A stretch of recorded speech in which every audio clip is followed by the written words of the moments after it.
Okay, well, good evening. The People's Zoom Readers Theater welcomes you to our performance of We Are the Village, which is our spotlight on some of the problems that prevent children from living healthy and productive lives. Frankly speaking, nothing that we can say can equal the profound statements made by the recent shooting on the Michigan State University campus and other shootings this week.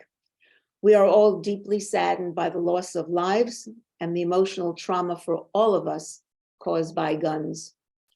Hopefully, you'll reflect on the additional problems that we exposed tonight, and you'll join us in our follow-up discussion and share your thoughts.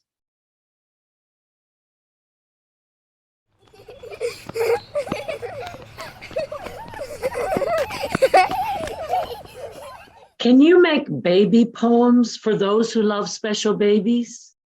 Clean, antiseptic babies? For each of them, the mystery man raised his right hand toward the sky and called, "Hey, you, sun, moon, stars! And you, winds, clouds, rain, mist, listen to me, listen." The news is another baby belonging has come to this earth of ours. Make its path smooth so it can reach the top of the first hill and the second hill. And hey, you valleys, rivers, lakes, trees, grasses, you make its path smooth so it can reach the top of the third hill. And listen, you birds of the air, you animals of the tall timbers, you bugs and quivers, you too listen. All of you, sky, earth, and air, I ask you, beg you, pass this baby on till it climbs up over and beyond the fourth hill.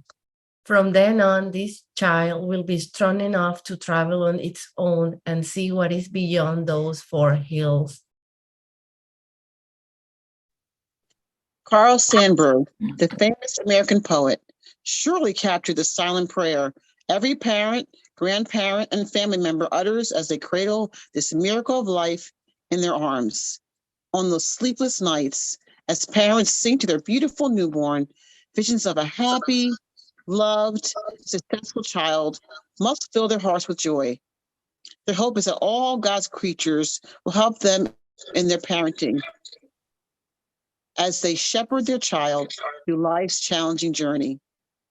So, what happens along the way to too many of our beautiful, innocent children? What obstacles obstruct their paths? Who are responsible for the many depressed, unhealthy, and deceased children? What or who prevents them from reaching the top of the first hill, early childhood? Is it poverty, unaddressed health issues, or parenting mistakes? Or is it during middle childhood where things go off track? Bullying, lack of educational opportunities, absentee parents, drugs, guns. Perhaps it's the third hill when the impediments of adolescence become too overwhelming and young people are easily swayed by negative social media influences.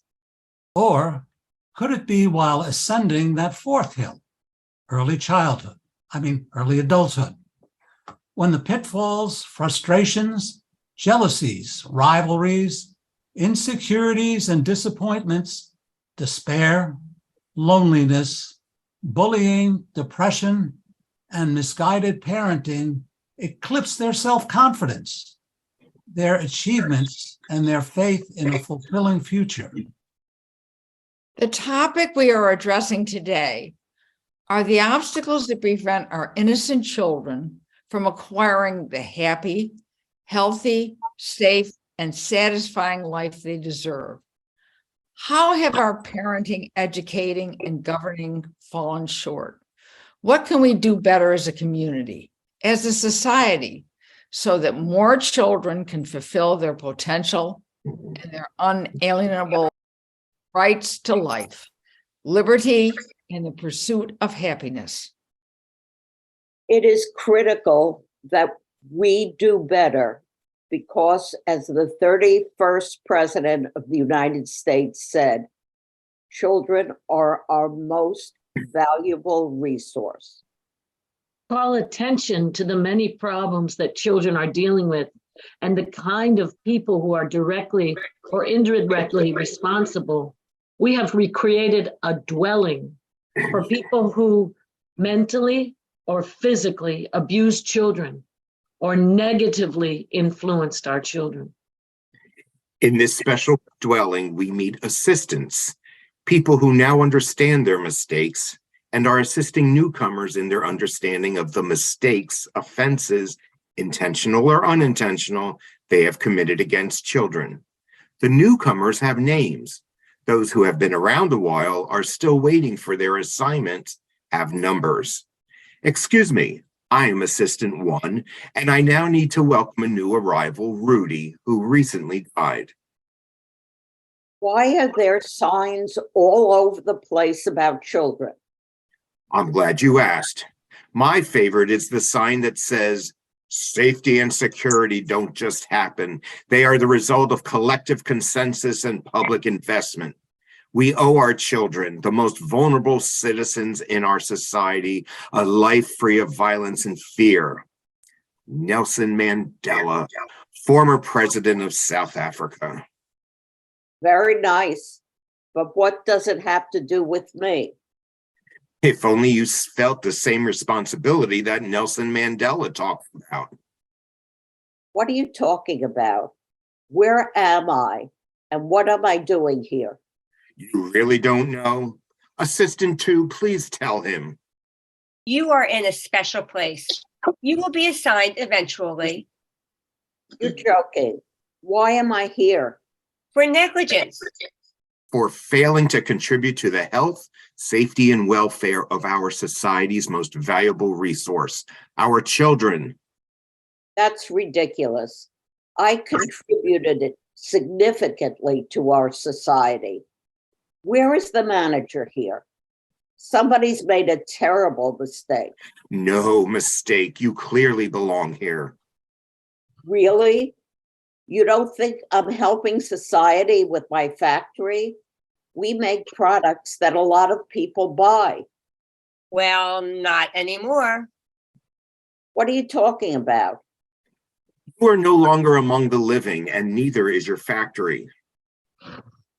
With the noise in my head, I'm not comprehending what you are saying. There was an explosion. You didn't take the necessary precautions in your factory. You did not invest in the waste containers required by government specifications. By purchasing non-compliant, cheaper containers, you created a dangerous situation that ultimately led to a horrific fire. What? What are you talking about? There was a terrible fire and explosion in your factory, and it's your fault. Can't be. It not only can be, it is. Your factory also took down a neighborhood school. Unfortunately, you aren't the only person who died. You mean the one around the corner? Can't be. I certainly didn't do that on purpose. You had a chance to avoid endangering the people living in your neighborhood, and you insisted that the problem wasn't so bad, and if you changed course, you'd lose a lot of money. Well, that's true. Isn't that justification for, oh, you do-gooders? You think it's so easy to run a business? You think that money falls from trees? I worked 7 days a week for years to make my company the success that it was. I wasn't lying on a beach drinking cocktails. With all due respect, it is noted that you were a hardworking owner of an important factory. But we can't overlook the fact that when you were told that changes needed to be made, you ignored the warning. You put your own finances and your stockholders' welfare before the welfare of the people in your factory and your neighbors, including a neighborhood school. killing over 500 children and all your employees. This can't be happening. I'm not a killer. I'm sorry, but it seems you are now.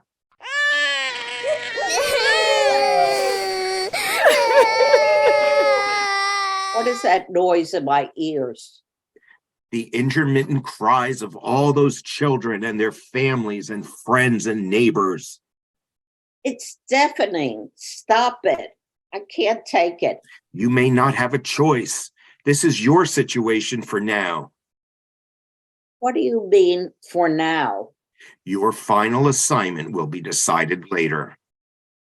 Who will decide? Who's the judge? Parents of children. Who are you? Parent of a child. Why are you here? I'm here to help newcomers understand the harm they have done. What are you? Some kind of saint? No, I'm no saint. I have my deep regrets as well. But I recognize my culpability. And so one of my assignments is to oversee people like you who are having difficulty recognizing the truth of harmful mistakes. Doesn't it bother you what you did? Come on, I didn't kill anybody on purpose. It was a business. I did what other businesses do to stay in business. Let me ask you one simple question. If your child was attending this school around the corner, now we're talking about your child whom you waited 9 months to be born, your child for whom you and your wife spend endless sleepless nights and endless hours feeding and diapering and endless days teaching her how to eat and guiding her through her first steps. Remember the times you took her to doctors for her immunizations to protect her from diseases and seriously worried even when she had the usual colds and infections that you couldn't cure on your own? You invested so much of your life in your child, right? Well, of course. You certainly must have child-proofed your home so she shouldn't hurt herself on the outlets, the stairs, the drawers, remember? Of course, I remember. Why didn't you childproof, danger-proof your factories so that no one's children should die due to negligence? Think of all the children whose lives you cut short. Think of all the parents of those children who will never be able to spend time with them again, and the children who lost parents in that factory fire. Stop it. Stop it. Hopefully, the cries you are hearing will finally make you understand your wrongdoing. Excuse me for interrupting, but despite the crying noise in my ears, I heard your conversation, and I would like to know what I'm doing here. You're an impatient person. I was going to get to you, but you ran away. Can you blame me? I'm scared. I don't understand where I am and what I'm doing here. I've never seen a place like this. Well, in short, you're in the holding room for people who directly or indirectly hurt children, neglected them, exposed them to danger, prevented them from getting a decent education, among other things. So you're joking, right? No, she's not. All of the people here have done some harm. See number 334 over there? She voted against the money that would have provided for the building of new safe schools in the poorest neighborhood in your local city. And you see number 55? He voted against the new gun legislation that could have prevented over 60% of the deaths of children in Philadelphia. 300 homicides in only 7 months. I heard you talking about me.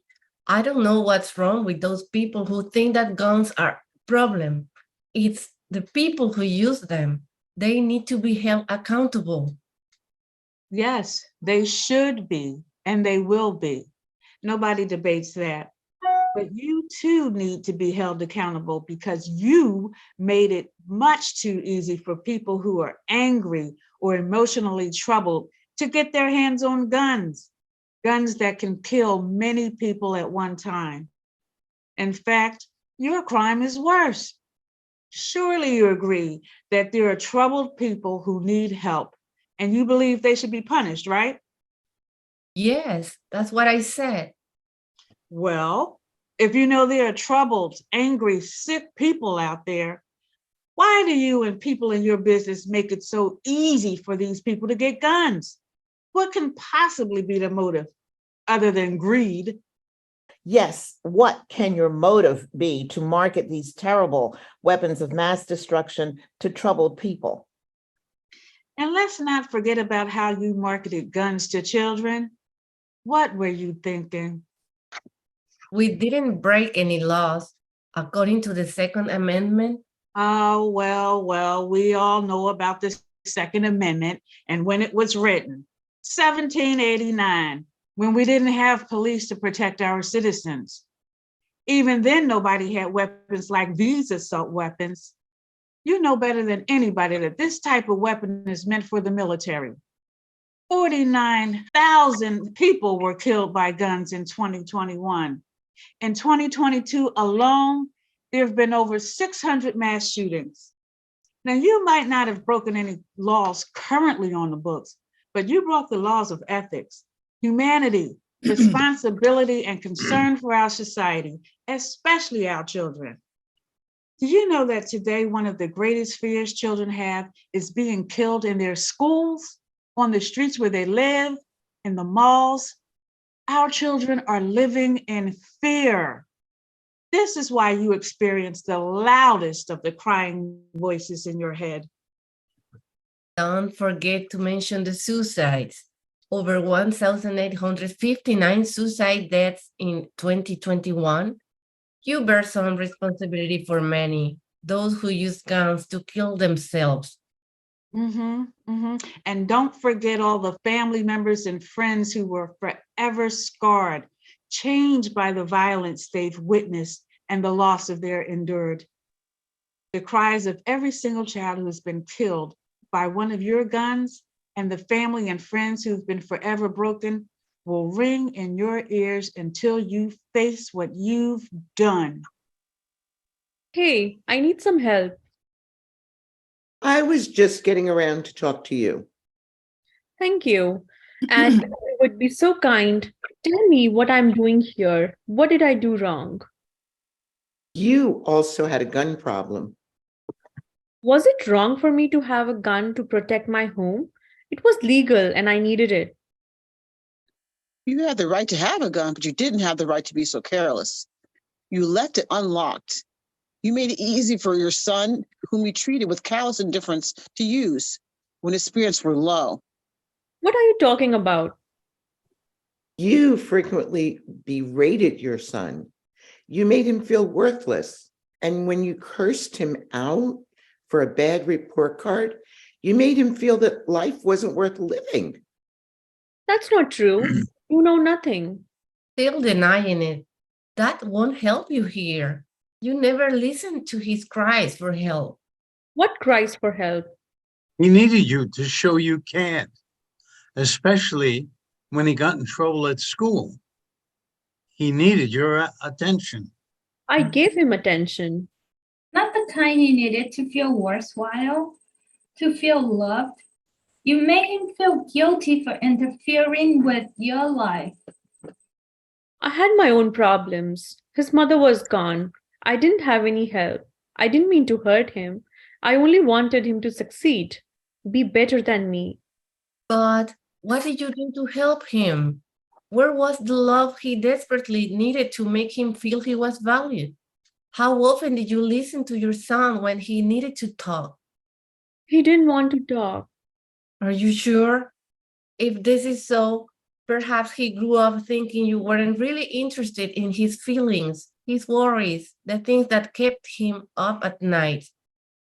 You say you wanted him to succeed? Where was the therapist you could have hired to help him with his self-esteem? Where was the tutor you should have hired to help him with his schoolwork? Most important, where were you? Yes. Where were you? when he found the gun. I'll tell you where he was. No, don't. I can't stand to look at myself. It's tragic that your son and so many others like him are doing just about anything for attention, even if it means killing somebody.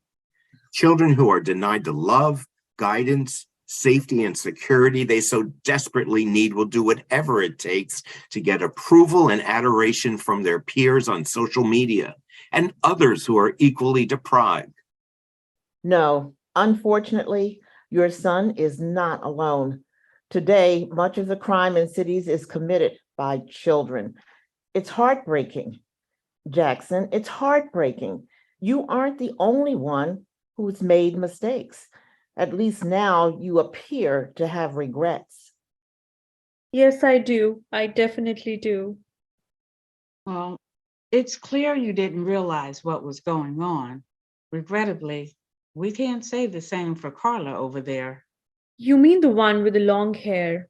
Looks like a successful woman. What did she do? She was successful for too many years.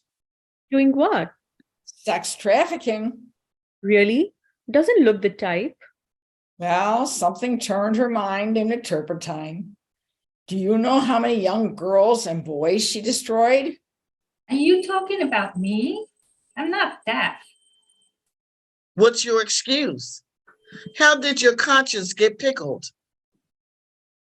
Those were kids from broken homes, foster homes, orphanages. What kind of lives were they living? At least they had 3 meals, nice clothes, and a place to live. I can't believe you're still justifying what you did.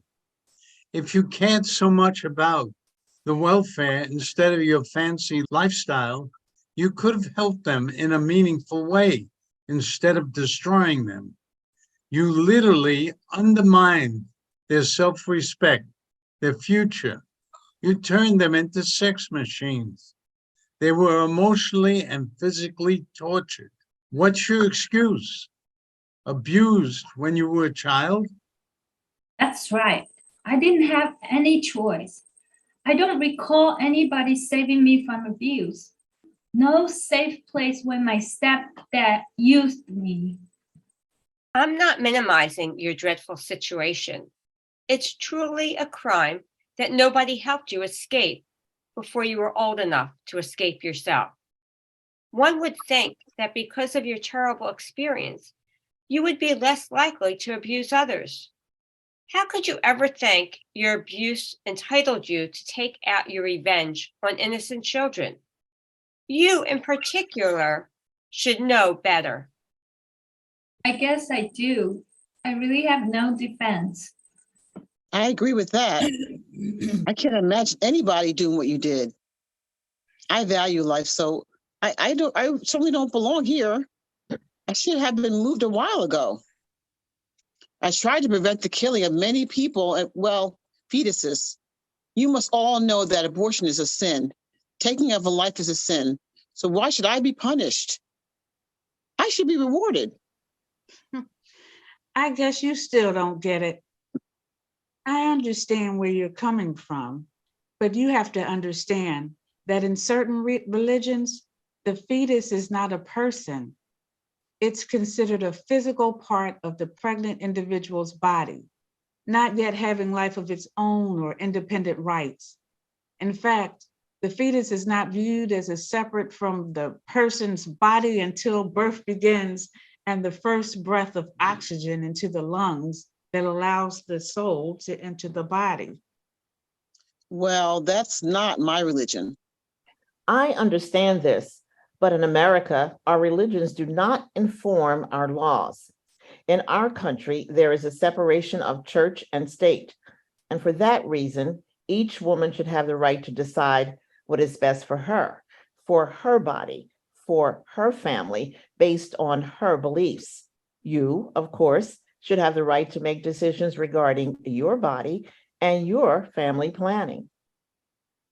I don't agree there should be a choice. Whether you do or not, most people in America do. Approximately 61% believe that women should have the right to choose, and doctors should have the right to perform an abortion, especially on women whose lives are in jeopardy because of unsafe pregnancies. Countless women were saved when abortions were legal.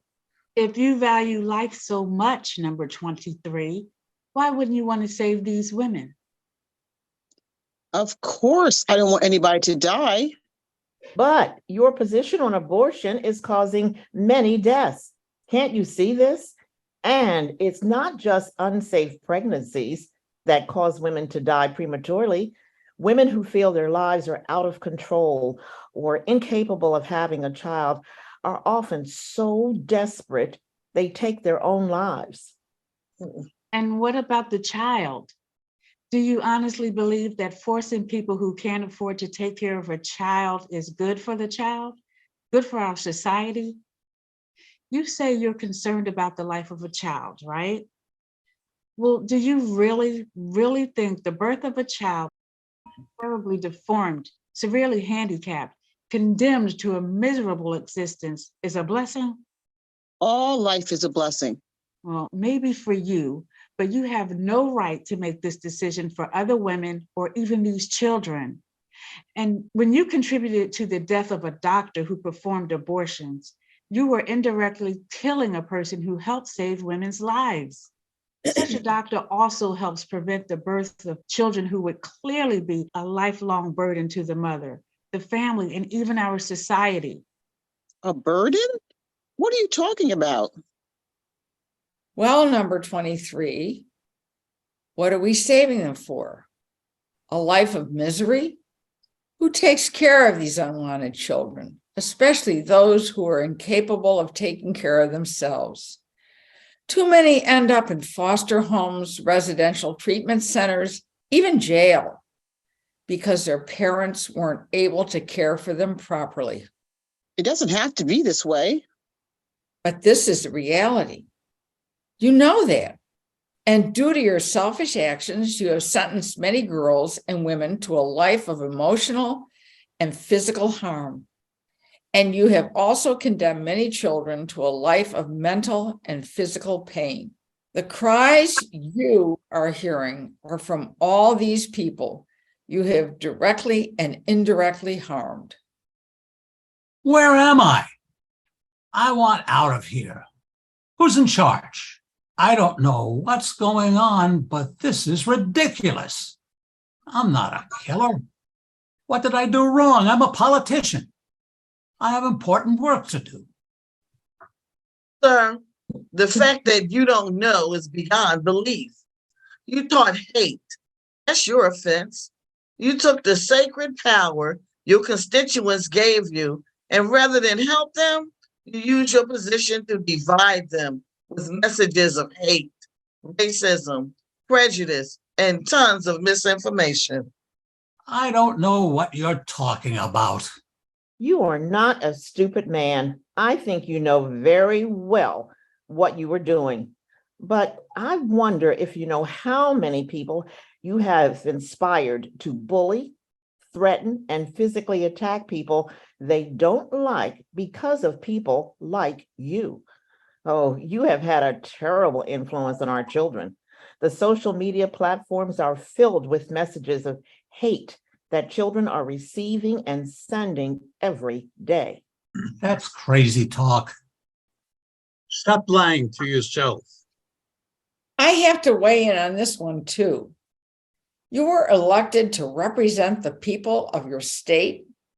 What did you do with your trust? You lied about the validity of the last presidential election and weakened our constituents' faith in their government. Now, wait a minute. This is a terrible indictment against me. I need my lawyer. Sorry, we don't have lawyers here. We only have people who understand their life-altering mistakes and those who still need an awareness of their misdeeds. Would more people crying in your ears wake you up to your misunderstanding?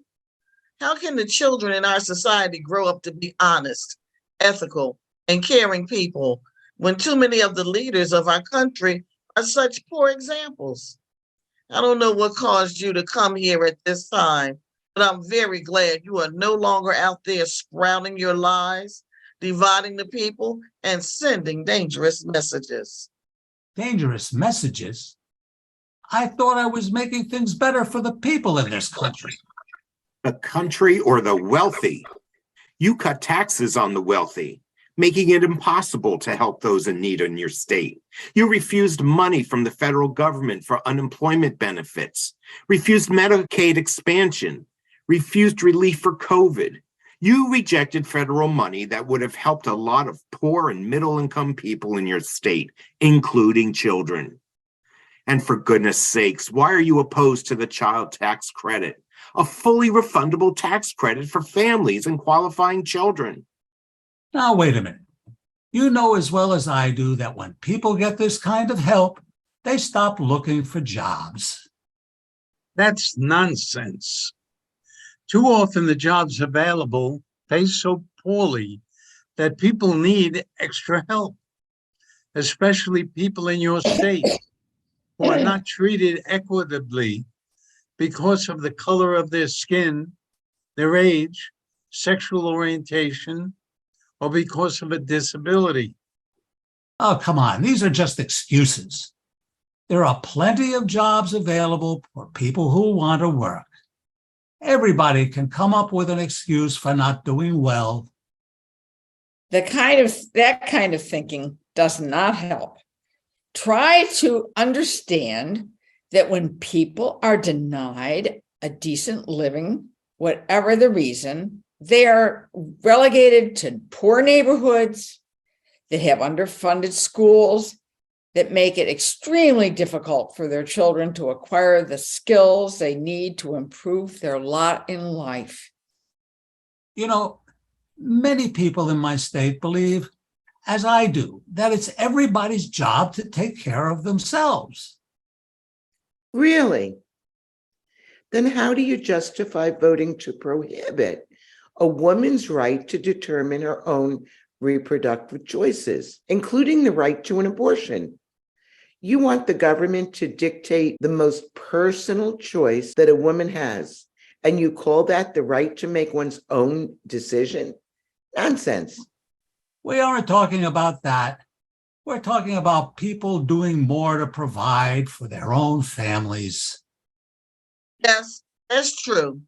And does that include families in which both parents work multiple low-wage jobs, often leaving their children to manage pretty much on their own? Is it fair to the children? What role model do you have to help lead them out of poverty up into the middle socioeconomic bracket or beyond? As a policymaker and a human being, are you so blind that you don't see the benefits of legislating policies that support children? You're tiring me. This conversation is finished. No, not yet.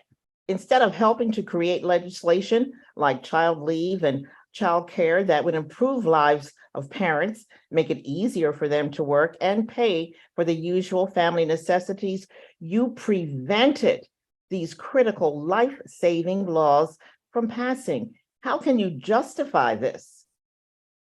Especially when you manage to help wealthy corporations and your own Wall Street portfolio with the last tax cut.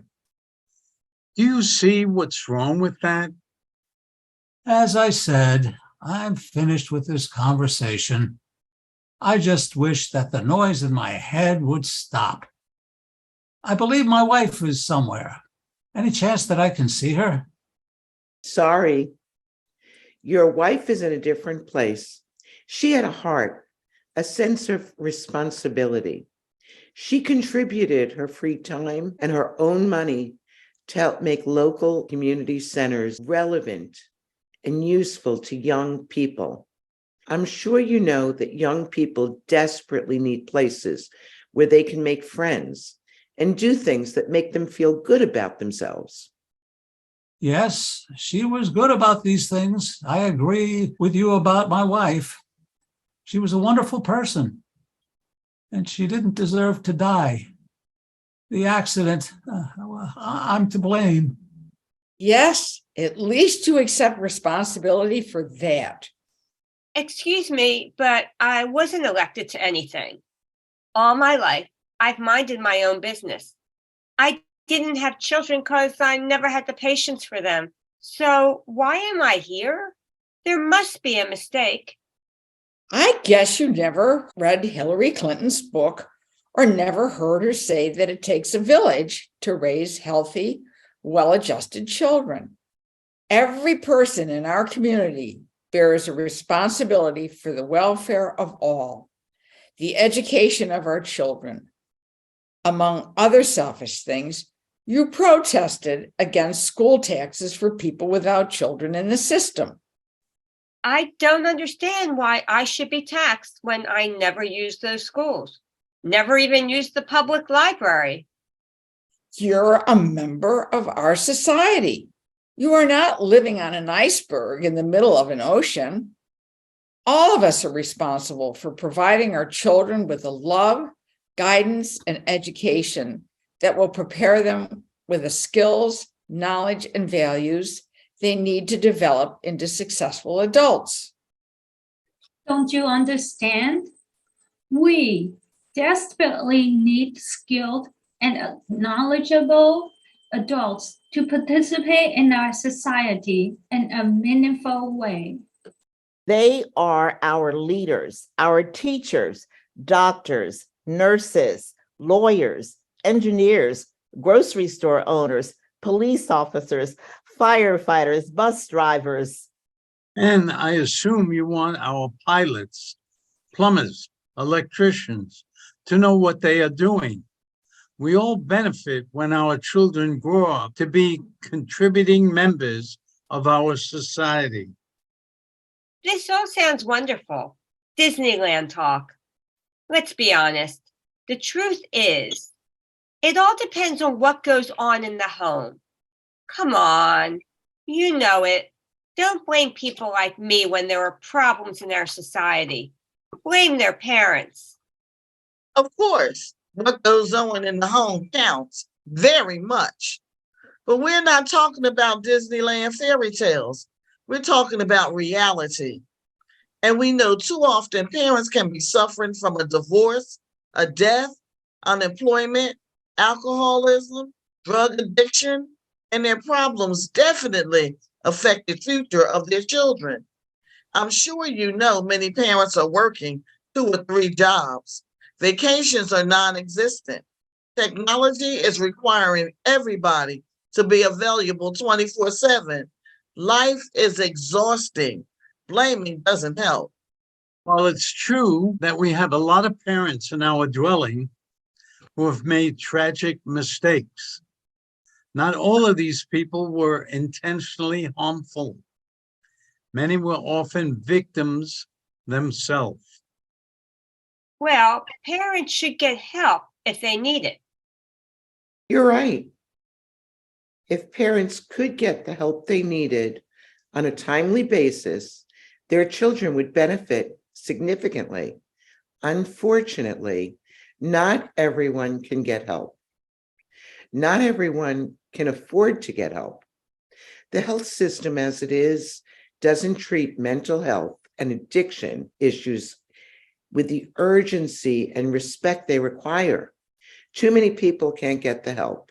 And for a variety of reasons, many people just don't believe they need it when they desperately do, or they're just too embarrassed to seek help. So, what's the answer? That's what we're trying to tell you. It's not just parents.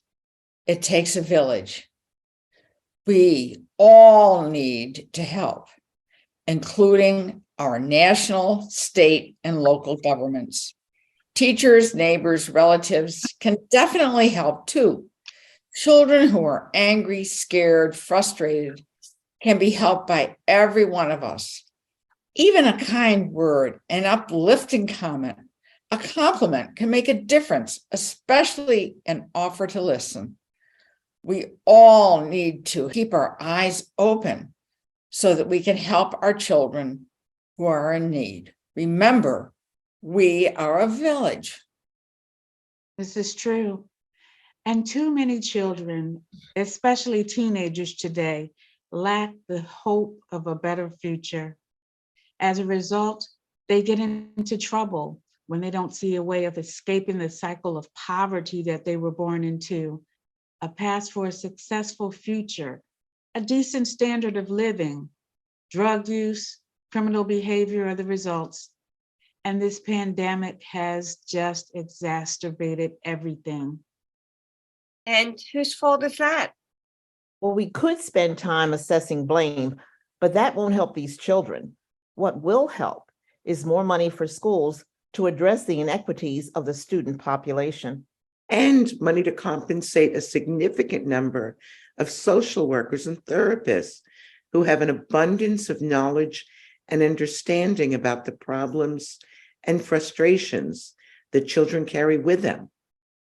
Let's not forget the usefulness of smart, well-staffed community centers with a diverse offering of activities and free tutoring programs. They can help save many children who are deprived at home. I wish my daughter could have gotten the professional help she needed at school or in our local community center when she was acting out after her mother and I divorced. Perhaps if she and I both had gotten help, she wouldn't have ended up in a child detention center. I know I would have handled things differently. I wouldn't have let my own bitterness affect Angela the way it did. How I wish I could go back and provide the support my daughter so desperately needed. I still don't understand what happened to my Kenesha. I hear her cries, and I don't understand why. I prayed as hard as I could. Really? Your family and neighbors tried to convince you to get the health care your child needed. Prayer alone doesn't save lives.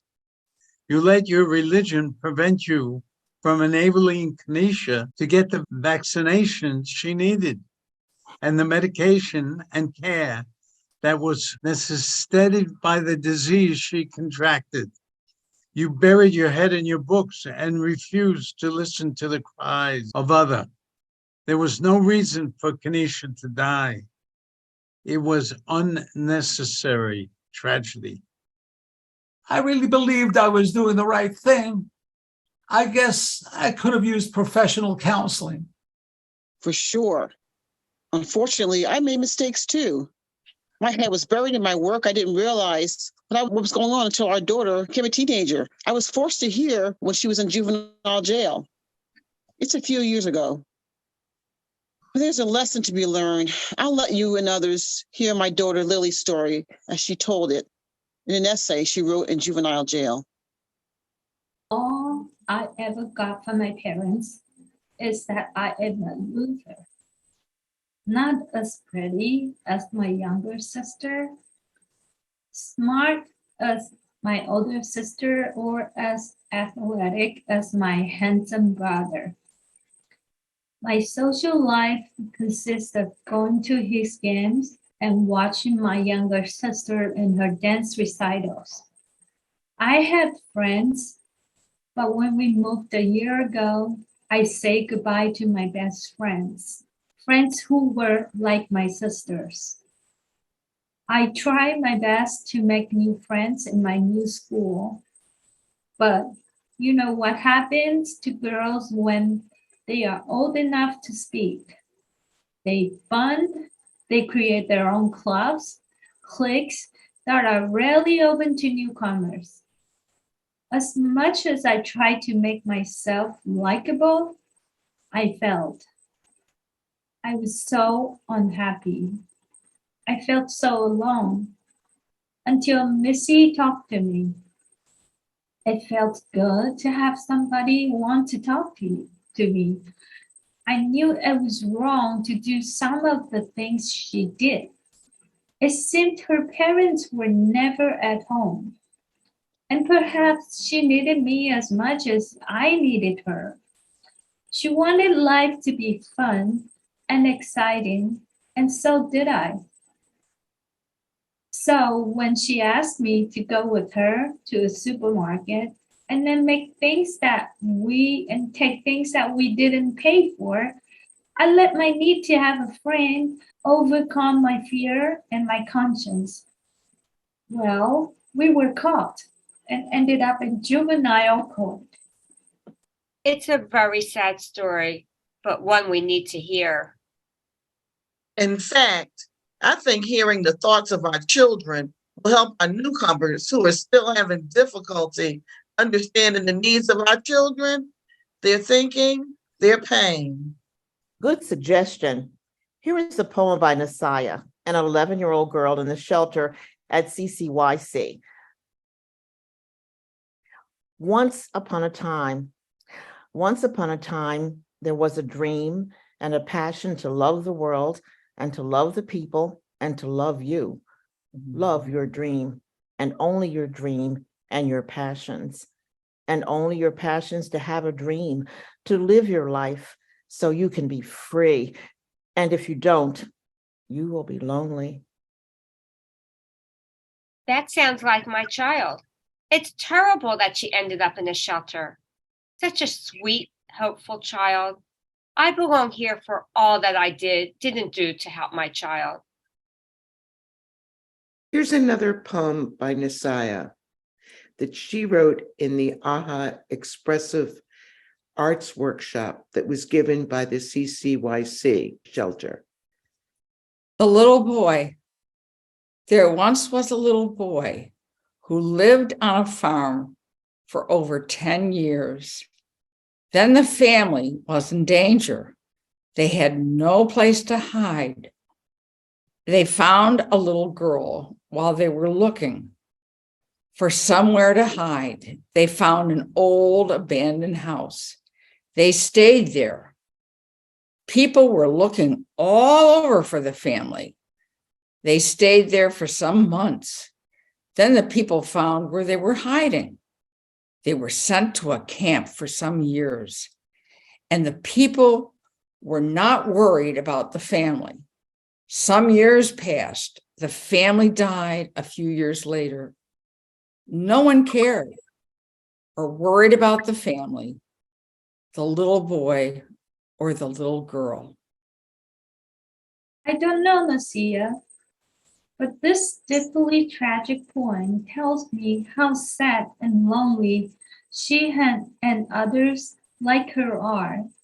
I'm beginning to understand the consequences of failing to show how much we care. Nobody should ever feel so unappreciated, unloved, and lonely. I'm no saint either. I didn't understand until I read what my son Kyle wrote, but perhaps his story will resonate with some of you. Listen. What's wrong with me? Why can't I read the way Josh is reading? It takes me so long to put words together. I must be stupid. I'm so ashamed. I know kids are laughing at me. I don't want to go to school. No one can make me go. I'm going to the park again and hope nobody looks for me. Maybe I'll find somebody to talk to. Why was I born this way? What's wrong with me? I wish somebody could help me, but who? I can't tell my parents. They'll be disappointed in me. I can't bear to give them more problems. They already have problems. If my father doesn't get another job soon, what will happen to us? Maybe we'll have to move. That could be good. I would go to another school where nobody knows me. They won't even look at me or care about me or expect anything from me. So what happened? Well, he stopped going to school. He was bullied at school and on social media, and we found him. It was too late. If only I could go back, talk to Kyle, listen to him, get help. I can never forgive myself.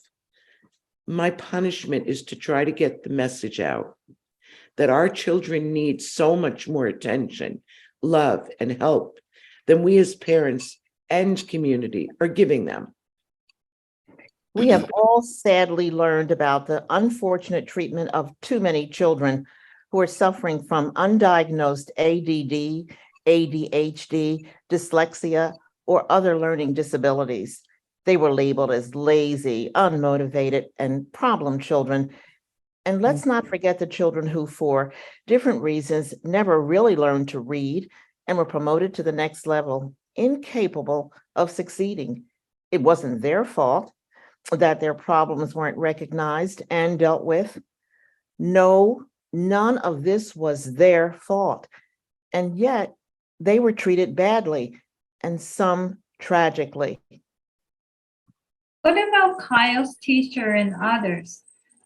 Why didn't they diagnose these problems and get the help these children needed? I don't know, but I do know this. Teachers today are overwhelmed with responsibilities and surely not enough help. They're dealing with too many students who are severely behind, and they lack current materials, up-to-date technology. And most important, they lack appropriate training to deal with these learning and mental health issues. Teachers also have to deal with a lot of backtalk from parents and school board members. Many are afraid to tell parents their children have a problem.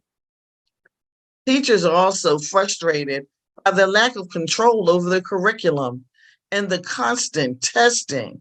And these are just a few of the reasons that are driving a lot of good people from this profession. Well, it would be easy to blame somebody else, but nothing exonerates me. Kyle was my child. I needed to be his best advocate. My child didn't have a learning problem. My daughter was brilliant. She would have been a doctor or an engineer or anything, but she was different. And I didn't understand it. And my reaction was, well, awful. Would you like to hear what she wrote? Yes, of course. I know I'm different. I'm not interested in boys the way Reba and Marley are. I'm not interested in dressing up the way they do, the way my mom expects. She comes home with a new dress, so excited about seeing me wear it, with a pretty ribbon in my hair and Mary Jane shoes. I can't explain it. Horrible. I know she loves me and I love her. I want to make her happy. I want to see her smile at me. I want her to look at me the same way she does when she looks at my sister, but I don't want to wear that dress. I don't want to go to that party, hoping some boy will want to be with me. I'm not into that. That's not my goal. That's hers. How can I tell her I'm different? I know she's not against people who are gay. She doesn't just want one of her children to be that way. How long can I wait to tell her? How long can I pretend to be what she wants me to be? How long can I live with such feeling of shame and disappointment? I'm so unhappy because I'm not living a real life. When my parents finally found out, they treated me like I was a leper.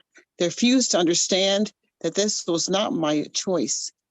This was my biology, and I came from them. I will never forgive myself for my ignorance. I'm a new assistant here. Your daughter's upsetting story reminds me of some of the tragic trends going on now. There are people who are doing a lot of harm to our children, people in important positions. A governor of a state came up with a law that essentially makes talking about being gay wrong, and then requiring educators to give up the supporting things they were doing, like wearing rainbow articles of clothing, displaying pictures of same-sex spouses on their desks, and placing LGBTQ safe space stickers on their classroom doors. It's hard to believe that there are people today who are purposely causing incalculable harm to the self-esteem and confidence of young people who are still questioning their identity. It's crazy. And so is the banning of books with references to sexual orientation, gender, identity, or race. Would these people rather our youth learn important things about sex and sexual identity on social media, which disseminates so much misinformation and hurtful comments? Yeah, And who are these people who refuse to accept the truth about the treatment of African Americans, systemic racism, which is a fact, the damage that is being done to young people who need to know the truth of their history and explore the truth of their sexual orientation can't be measured? Are they here yet? Because when they die, there certainly will be an assignment for them for the harm they are doing. Our children need to know that their ethnic, religious, and racial histories are respected. They need to know that their sexual orientation is their own business. And whatever it is, it should be respected. Take away a person's identity, and what do you have? A very vulnerable child, perhaps a dangerous teenager. What about the cruel person who came up with the idea of separating nearly 2,342 children, including babies and toddlers, from their parents at the border?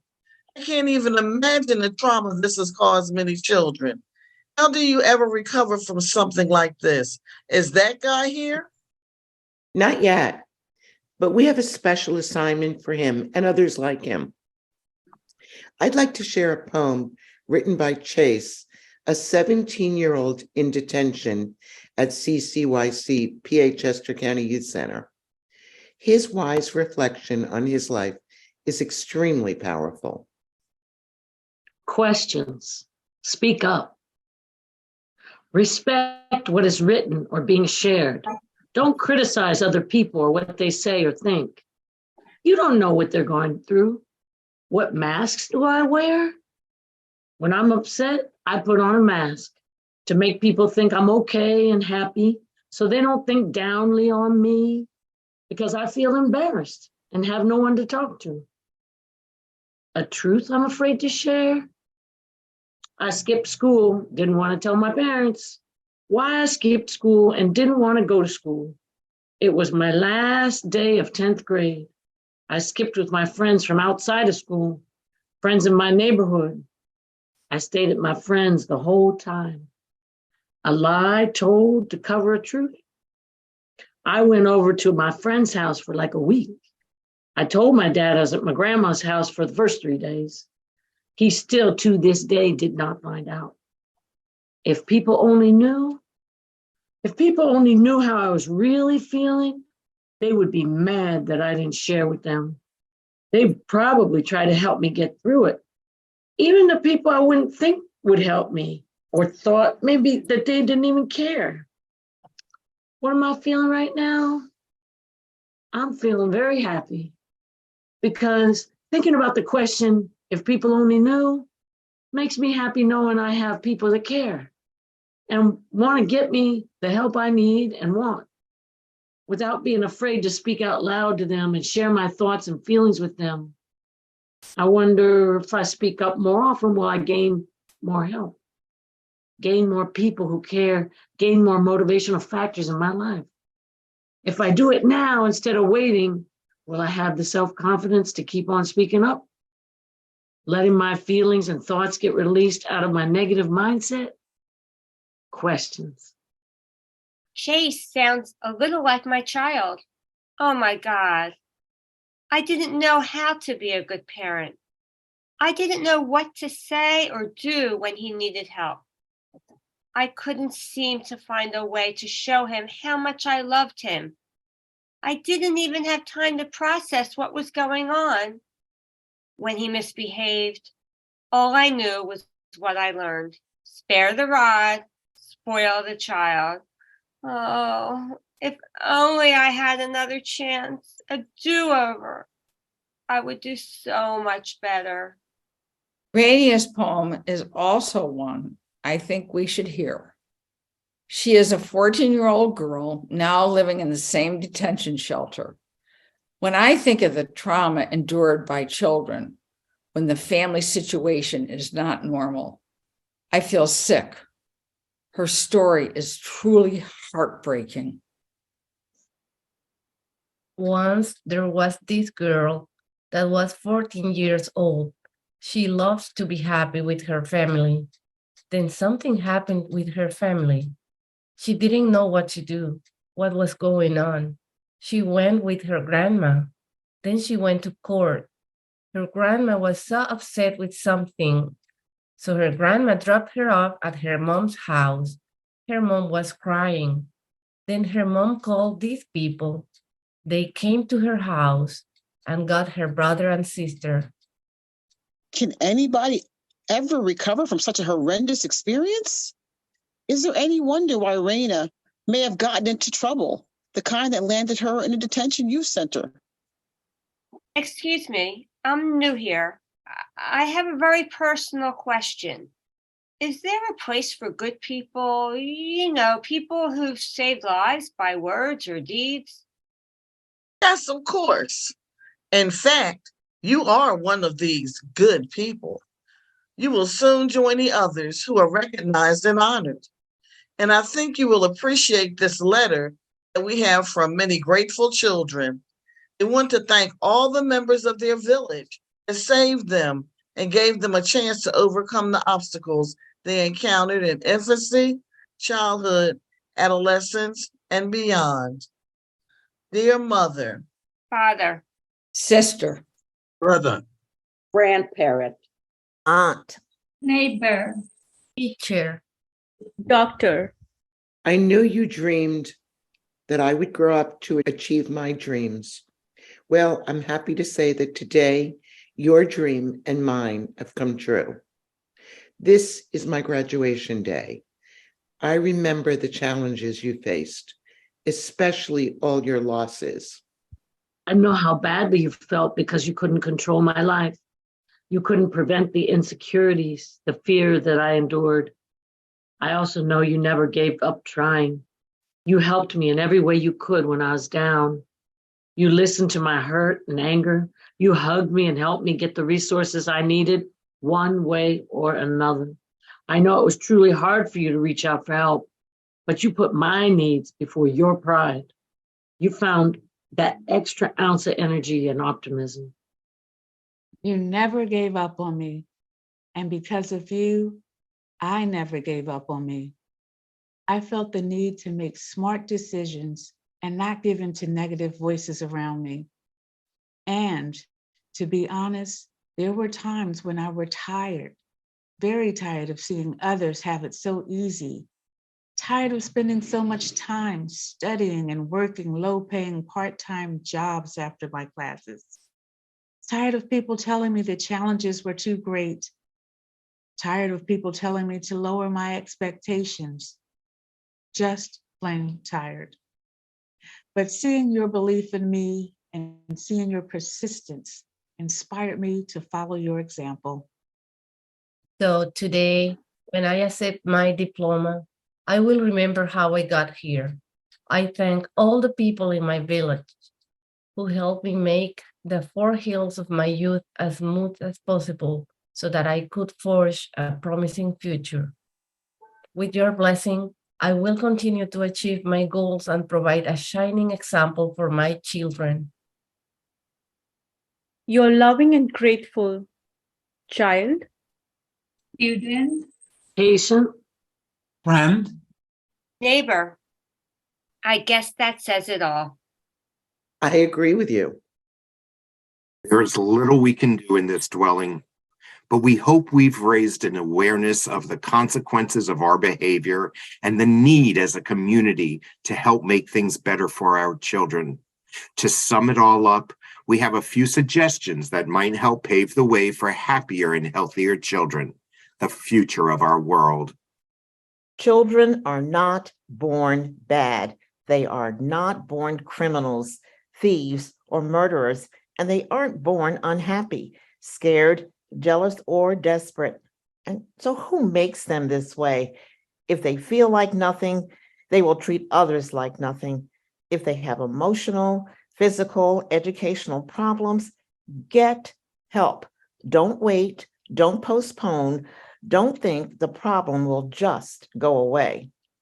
And don't spare the love they desperately need. Listen to them. Make sure they know they can talk to you about anything. Protect them and teach them how to thrive in their environment. Help them work through any problem they may encounter. If you are having difficulty with your children, seek help. Often parents and children need therapy to resolve problems. Nobody should be ashamed to seek help.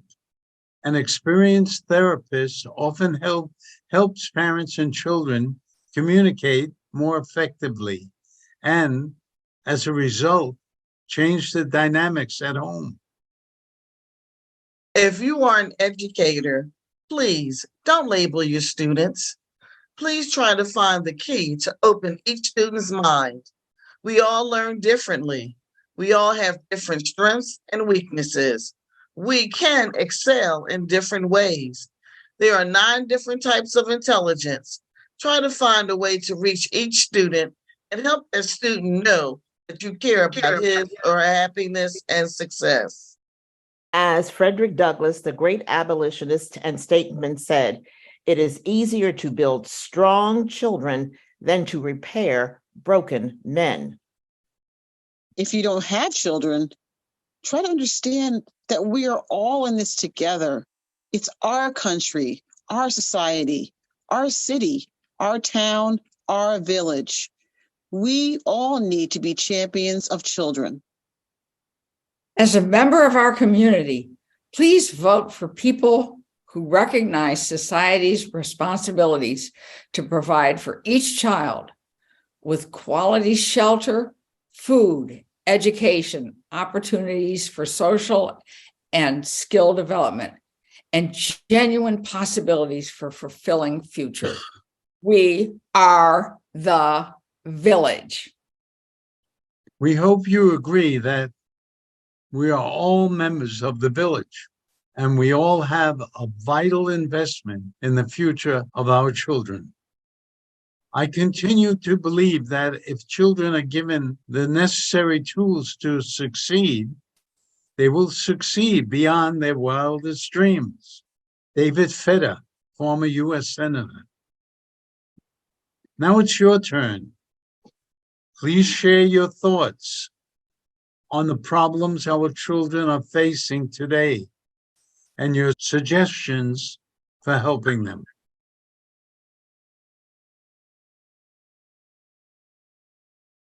Well, for those of you who are here and performing, thank you very much. For those of you who came to visit, to listen, we are most grateful. And Francie, I'm extremely grateful you saved the day again. I can't figure out what happened, but that's another day. Anybody would like to comment on what they heard, what resonated with them, and any other things that you would like to share that have been on your minds about our society and what's happening with our children today? Well, I just want to say, great job. This group of performers, all of you, you're really a troupe. You really have become this troupe of experienced presenters. It's beautiful to hear the voices. Thank you. And the caring and who you are comes across so well. I just it's hard to hear it's hard to hear the children's voices.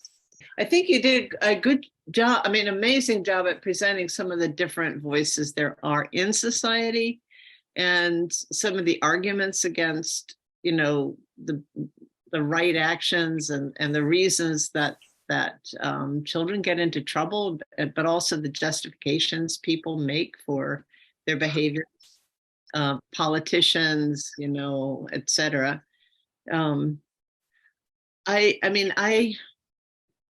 I myself am just encouraged I have a little more free time now that I'm not working full time, and I'm just going to go look for my local community center, and reminds me the importance now of just being more overtly that neighbor. Yeah. So thank you, Wow. Ellen. I really, Wow. I learned from you. Again, I was reminded again of the village. That's lovely. Thank you. That's beautiful. Thank you so much, Barbara. Yeah. This is such a wonderful piece, so well written and so well performed. So thank you so much. It's great as always. So I agree with Barbara that there are many different voices discussed in this play. I feel like it's like if I go to a event, they always try to just tell you from one direction or from one side.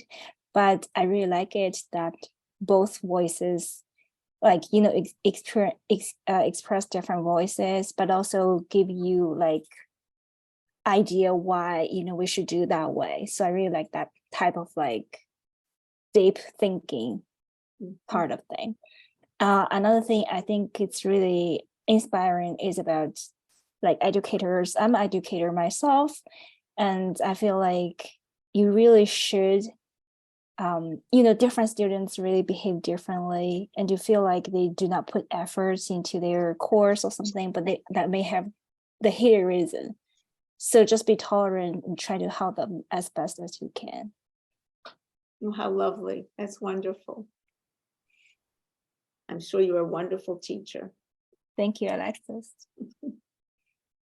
Yeah. I was just glad as a performer to hear this again, because some time has gone by and reminds me of so much, and the consciousness we're trying to raise here, so many different perspectives. So I am honored to be part of this group. I truly, truly am. Yeah. We are blessed to have you. I feel the same way. It's such an honor to participate. And I'm also looking forward to practicing the monologue so that we can work on our skills. But I really admire the scripts and what Alexis does with them. Amazing. Mm-hmm. Oh, thank you. Well, you bring it to life. Without you, nothing would exist. Yeah, no, thank you. So I just was thinking of what was going on this week with all the shootings. You think every week is going to be difficult, and then you have a week that's just impossible. You just can't get away from it. I can't tell you how many tears I shed over the loss of innocent lives this week. And so I started writing to my congresswoman and different groups that are fighting gun violence. Many years ago, I participated in a Million Mom March in Washington, D.C. against gun violence. Well, I don't know, maybe at the time something was done. I really think we need another huge march. And it shouldn't be just moms. I think it should be everybody, certainly families. And so that's when I'm, as I said, I wrote to my congressperson and I'm writing to others. I think the country has together, we the people, we have to come together and force the Congress people who are so greedy, who only care about the money that they're and to change the laws. And my mic reminded me today about something that the Supreme Court, they're working on making it possible for anybody to get a gun, no matter what. It's not getting better, it's getting worse. So, I mean, we covered many different issues and they're all equally important, but this week in particular was just heartbreaking and frustrating. And it makes me just, so angry, so sad.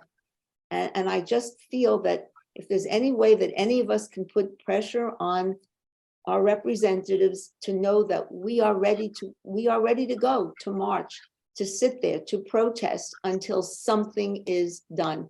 What was done previously was just nothing. It was almost nothing, I think. We need something much better. We've got to get the guns off the streets. We've got to change the thinking. the idea that they're selling guns, marketing to little children is such a disgrace. I can't even imagine. I just can't imagine. This is the country that I'm living in. So that's, you know, an extra comment I mentioned at the beginning. And I just thought, if there's anybody who has ideas about what we can do as a group, in addition, I wrote to Madeline Dean, she wrote, I'm sure she had help putting it together. She's definitely ready to do things. She's mentioned all the things she's done, but she needs more support, more people. And so this is my comment that I'd like to make and my recommendation.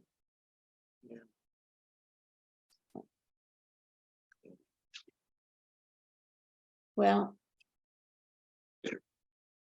Alexis, is she your congressional representative or your Pennsylvania representative? DC. DC, federal, yeah. Yeah. Oh, we have a different representative. I'm thinking of course, it's so terrible that our two senators right now from Pennsylvania are both fighting problems. But certainly they are people to contact. And again, there are these wonderful organizations. The ones that are fighting guns, there's, you know, Ceasefire Pennsylvania, Sandy Hook Promise, Gifford's Home, United Gun. I mean, there are so many. So I'm contributing to them and writing to them. I just think we all have to do something. At least we know that we're trying. I mean, our performances are an effort, but I think we also need to do more. And it is frustrating that I can't seem to reach out to a larger audience so that they can hear our message, that this is still an issue. So if anybody has more suggestions, they will be very welcome. But in the meantime, I'm just very grateful that we have each other. It reminds me that there are some wonderful, good people, sane people who really care. And thank God for all of you. So thank you. Thank you again, and congratulations on the performance. Yeah, very powerful. Well, Thanks for coming.